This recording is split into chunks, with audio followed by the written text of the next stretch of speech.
Welcome to the Tech Blog Writer Podcast, your guide to future tech trends and innovation in a language you understand. Now, over to your host, Neil Hughes. Welcome back to the Tech Blog Writer Podcast. Now, as a freelancer who waved goodbye to corporate land, it's of no surprise, for me at least, that freelance employment makes up 34% of the US workforce alone, contributing 1.4 trillion to the nation's economy already. And it's estimated that 50% of workers will be full-time freelancers by 2027. However, the current marketplace mainly caters to entry-level tasks. It charges high fees and can take weeks for payment processing. Plus, platforms like Upwork actually hide contractors' identities in order to prevent them from working directly with employers. Step forward WorkCoin, and they're known as a Google for Gigs professional services marketplace. And they're now in desktop beta mode with iOS, Android apps coming later this year that provide verified identities to allow employers to search any term and find the relevant freelancers with a hashtag-driven search engine. Now, they also have an ICO coming up, and there's so much to talk about. So, buckle up and hold on tight as I beam your ears all the way back to California so we can speak with Fred Krueger from WorkCoin. 1, 2, Fred is coming for you. So, a massive warm welcome to the show. Can you tell the listeners a little about who you are and what you do? Okay, my name is Fred Krueger. I'm a serial entrepreneur, and my project right now is called WorkCoin, and it is a crypto-powered marketplace for freelancers and a protocol for developing such marketplaces. That's what we're doing. Now, I must admit here, I did a little bit of research on you here to find out a bit of background. And the first thing that jumped out at me was you was in university in the mid-'80s, and your name's Fred Krueger, so that must have been a pretty tough time for you, right? Yeah, you know what? It is, because all those movies kind of hit right as I was kind of starting my career. So, and my first kind of job was on Wall Street, and people would actually prank call me from radio stations, and they'd be like, "We've got Freddy Krueger on the line," and there'd be big audiences, So that's the kind of thing I live with, and not.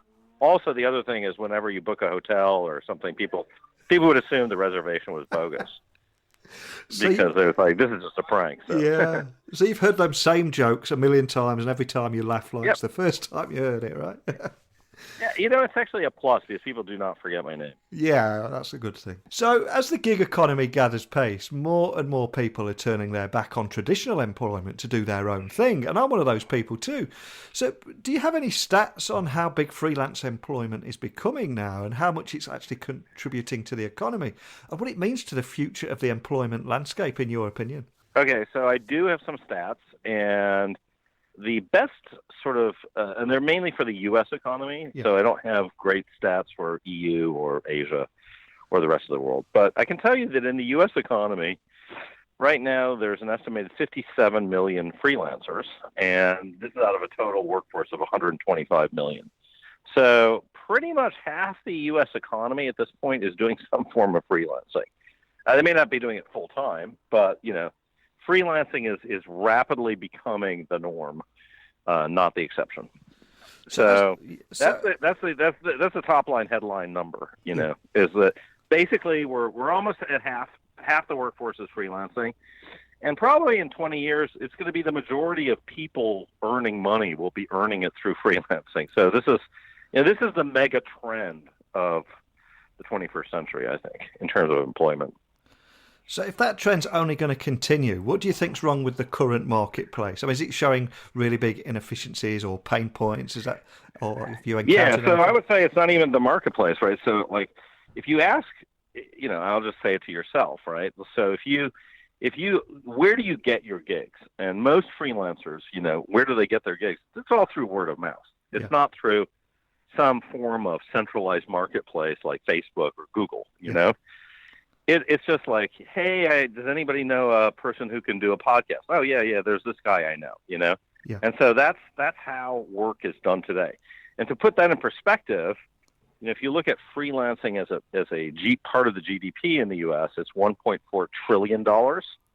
And I would be surprised if even more than $2 billion was done through marketplaces. Maybe it's 2, 3. So we're talking, under 1% of the overall freelance marketplace is done through sort of centralized marketplaces at this point. It's very, very small. And these marketplaces, they just don't have major traction at all. Not to say they don't exist. They don't have, it's not a dominant thing like Google is for search or Facebook is for social networking or Spotify is for, music appreciation. So, there are marketplaces. There are 2 of them that are pretty big. One's called Upwork, which is the old merger of Odesk and Elance, and the other one is Fiverr, and those are the 2 largest ones in the U.S. There's also freelancer.com, which is an Australian-based marketplace. There's People by the Hour in the UK. There's a bunch of these things, but they're not really super mainstream. People use them, and they use them mainly for hiring cheap overseas freelancers. So the way to think about it is, I want to hire some Ukrainian developer at $25 an hour to build my app, or I want to hire somebody to, create a quick logo for me or build a very cheap website for me, in India or Pakistan. And it's sort of the lowest of the low end sort of things. And for that, it works pretty well. Like if you just want to get a logo design, 99 Designs is actually pretty good. If you want to hire a $25 an hour programmer in the Ukraine, I recommend Upwork. There's no problem with that, right? Yeah. On the other hand, if you want to get anything more sort of professional, like if you want to hire somebody to actually run your Facebook campaign, you're not going to find them on Upwork or Fiverr.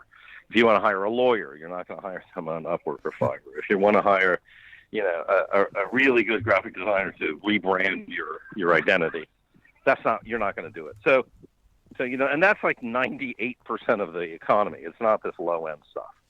So I think it's very interesting. It's sort of started, but this is just the very beginning of the marketplaces for freelancers, in my opinion. So and I would say the pain point to get back to that. Yeah. The big pain point is these marketplaces are using credit cards as the kind of the way of effectuating or taking payment for the most part, right?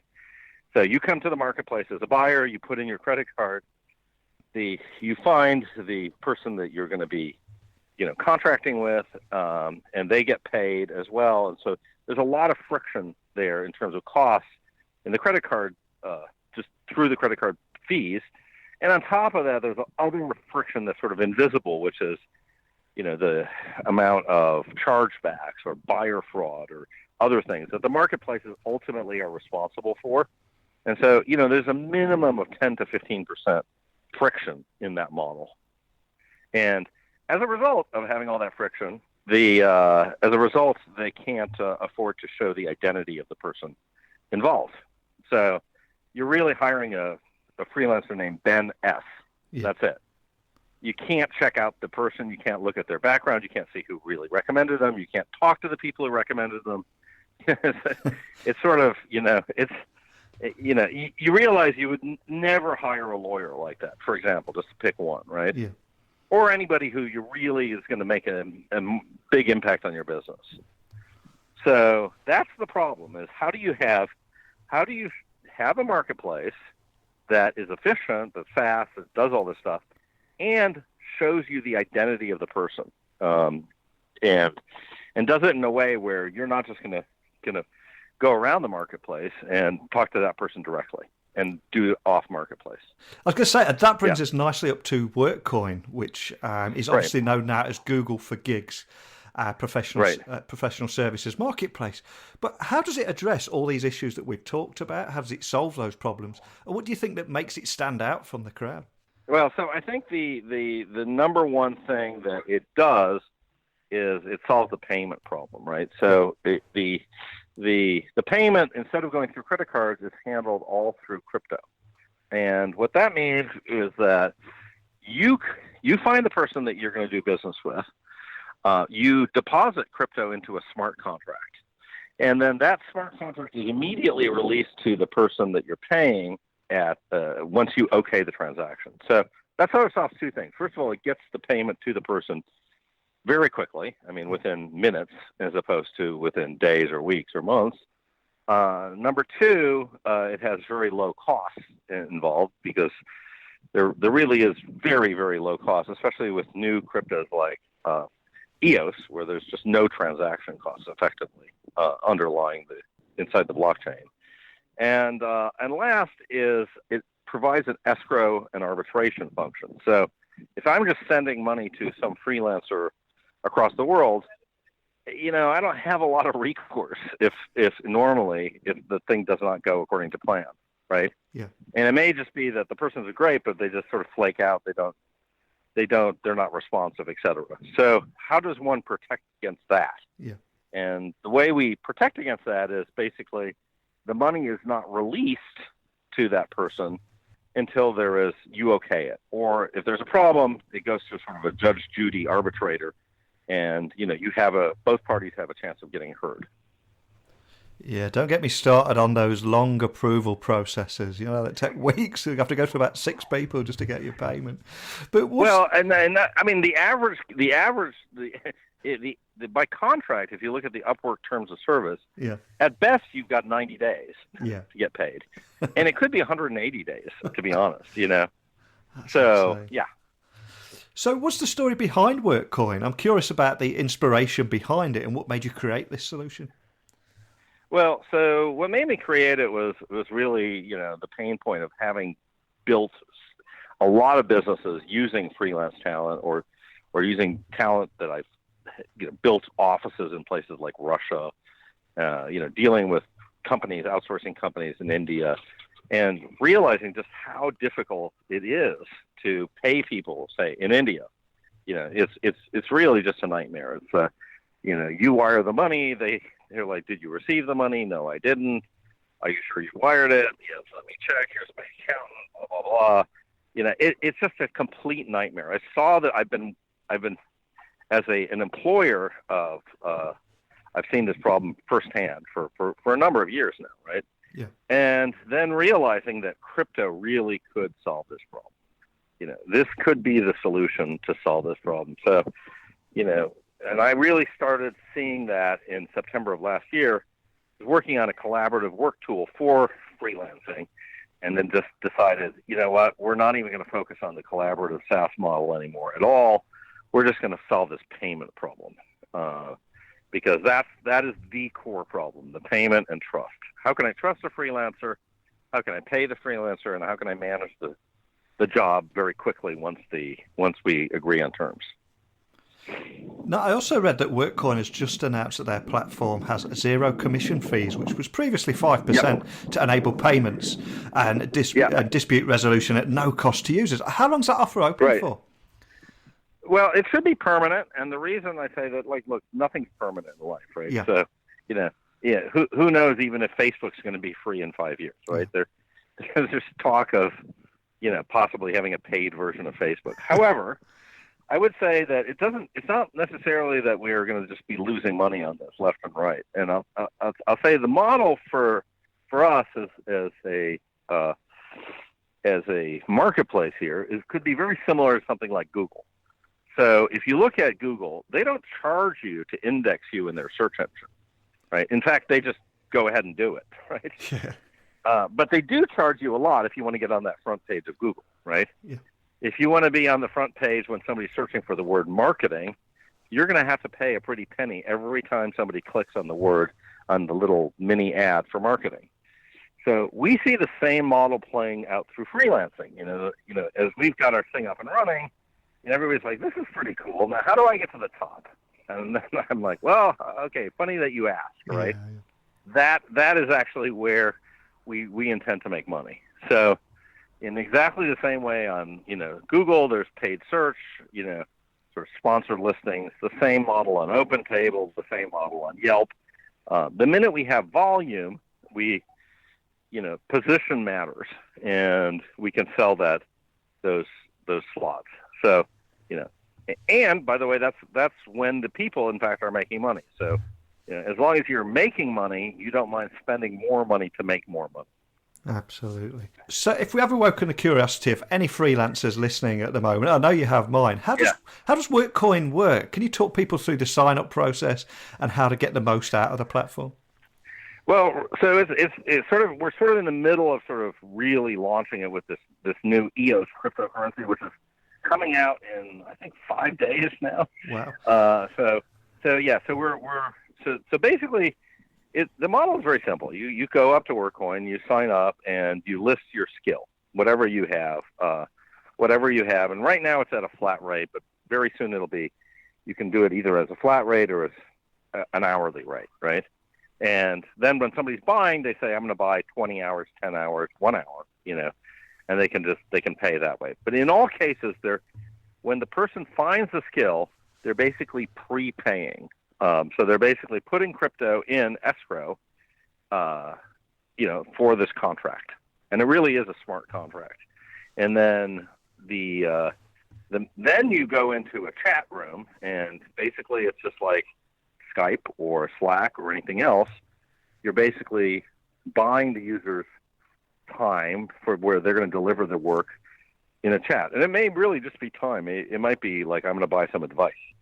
I need, an hour of advice on how to install Salesforce or something like that. Once the job is complete, as defined by the seller, like, that's it, you've used up your hour or your 3 hours or whatever, or, I finished my translation, whatever. Once the job's complete, then the seller says, can you I need your feedback, can you give me a rating? And if you say, yeah, I liked it, I'm giving you 4 stars, at that point, immediately the crypto is transferred to the seller. And it's important to note that we don't actually hold it at that period. So we're not in holding. It's really a peer-to-peer thing. So the buyer is paying the seller with the crypto. And we're just sitting there getting it all prepared, getting the buyer to meet the seller, getting them to agree on the price in terms of the crypto value, and then they pay the seller, and then it's just between the two of them. And once they release the funds, that's it. It's permanent. There's no going back. There's no I didn't like it at that point. I was also reading about the verified identities feature, which I believe allows employees to search any term and find relevant freelancers with a hashtag-driven search engine. So that's really important. So the identity is like the big problem, right? So, most people it's not even a technological problem. It's really by policy, right? So all these other marketplaces, they actually force you not to reveal your identity. So we've taken the exact opposite approach and said, we're going to force you to authenticate with a service like LinkedIn or GitHub or YouTube, right? Yeah. Whatever it is that's relevant to what you do. So if you're a marketer, great, you sign in with your LinkedIn. And that means people can click on that LinkedIn button and then see who you really are. And they know it's you because you authenticated with the LinkedIn username and password. So you can't really pretend that you're somebody that you're not. So that's really important. So there's the identity, who you are, and there's another part of the identity thing is the identity of people that recommend you, right, which is also extremely important. So in the real world, the way we do business is we ask people that we know to recommend people. Like, do you know any great freelancers? Do you know any great lawyers? And, you see that on Facebook all the time. Like, does anybody know any great PowerPoint ninjas? Yeah. And then somebody says, yeah, I got a guy for you, right? So, but if you're looking for PowerPoint ninjas and you find a guy and you see that he's recommended by 3 people that you know of or know, right? And they just give you a one-line thing like, I've worked with a guy for 10 years, he's fantastic. That gives you a lot of confidence that, in fact, it's really somebody you might want to do business with. So we think that recommendation graph is really important, right? Because that's everything in the real world. That's 90%, right? That's at least how I do business, right? Yeah. It's through referrals. So if I had the same referrals, but, on the internet, I would be perfectly happy using the same referrals, So, in fact, this is, yeah. I was going to say, so what's next for WorkCoin then? I mean, what's your grand vision? I imagine that you're all focused on the ICO at the moment. Is that right? Right. So we're focused right now. There's there's one last piece that we're focused on, which is this, this EOS contract thing, right? But there's a sort of a longer, bigger vision of this, which is, we're not just viewing ourselves as one service. We think that there's going to be multiple services for various different verticals that emerge, right? So, many people have approached us and they said, we like what you're doing.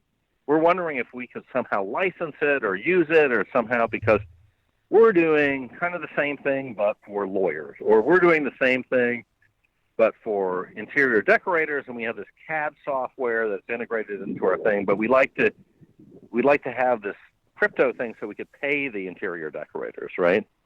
So, that is very interesting to us, and that means that, and these guys don't want to build a whole crypto infrastructure. They don't want to have to deal with payment, exchange rates, blah, blah, blah. They don't want to have to deal with it. They want to focus on what they're really good at, which is, curating the interior decorator marketplace, building all these CAD tools or whatever to do that. And so the idea for them to plug into our infrastructure is very, very appealing to them. And so our ultimate plan is to build this as a protocol for multiple marketplaces. And all these marketplaces would use the same WorkCoin in there, which is our protocol staking coin, and they would use the same basic infrastructure, the smart contracts, the same blockchain, EOS, and the same cloud services. And with that, they would gain, a year's worth of, kind of time to market. So, that's our vision. It's not trivial, right? Because it means not just building our thing, but building a platform for other people to develop on. But that's ultimately, I think, where the huge value of our coin could be, because if we can really build this sort of suite of services and this set of marketplaces that all use the same coin, that's very powerful, I think. And that could really mean that this becomes a platform, not just an application, a platform or a protocol, as they say. Wow, incredibly exciting times for you guys. I do wish you the best for the future with that. But before I do let you go, can I just ask that you remind the listeners of where they can find WorkCoin online, about the ICO or the platform, and everything we've talked about today? Great. So simple, one address, workcoin.net. That's it. That's your starting point. Everything from there is there. White paper, actual live working examples, and roadmap and everything else. It's just workcoin.net. Fantastic. Well, I'm going to be following your story incredibly closely. So I thank you for taking the time as well today, because thank you very much. I do know you're on holiday at the moment, so I thank you for taking the time out there. I wish you the best for the future. Okay. Let's stay in touch and maybe get you back on in another 6 months, see how things are going. Yep, love to. Thank you very much. Thank you. Cheers. Fair play to Fred Krueger there for humouring me and my Nightmare on Elm Street references, which he probably hoped had disappeared in the 90s. But some Brit over here still thinks it's funny to bring it up. Seriously though, as freelancing becomes the norm, we do need a cheaper and more efficient way of managing the process. Too many times I've been on the phone every day with clients who call and chase for tweaks or want to discuss articles. But the second that invoice is sent, they can disappear for 3 months. Not because they're being difficult, but because of some prehistoric payment and approval process. So for these reasons alone, I'm going to be following the progress of WorkCoin and their ICO very closely. But what are your thoughts? Do you have any advice when it comes to ICOs?